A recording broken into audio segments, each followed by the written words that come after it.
Naas dialami mobil minibus yang membawa rombongan Komisi Pemberantasan Korupsi KPK saat menjalankan tugasnya di Kabupaten Musi, Banyuasin, Sumatera Selatan.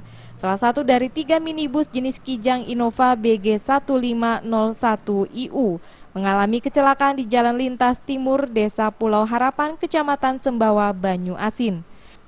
Konvoi mobil rombongan tim KPK ini berangkat dari Musi, Banyuasin hendak ke Palembang dengan membawa data-data dan beberapa orang yang diduga terlibat dalam kasus suap dana anggaran pendapatan belanja daerah APBD Musi, Banyuasin.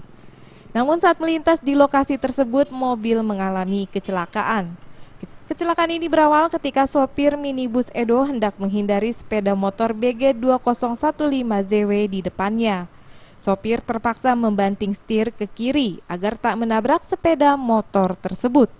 Namun meskipun menghindar, sepeda motor masih terserempet dan mobil yang dikemudikan Edo hilang kendali dan menabrak pagar jembatan hingga terbalik dan jatuh ke sungai di bawah jembatan. Tidak ada ngantuk Terus? remnya blong. Remnya blong.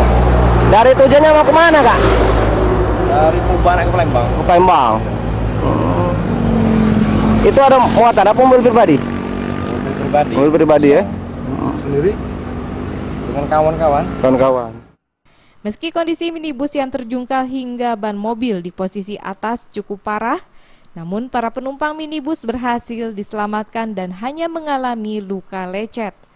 Para penumpang pun langsung dialihkan ke 2 mobil rombongan lainnya. Kecelakaan ini diduga akibat minibus yang dikemudikan Edo mengalami remblong. Karena remnya blong, jadi nabrak motor, kemudian menghindar masuk ke bawah jembatan. Untuk korban, Kak, ada?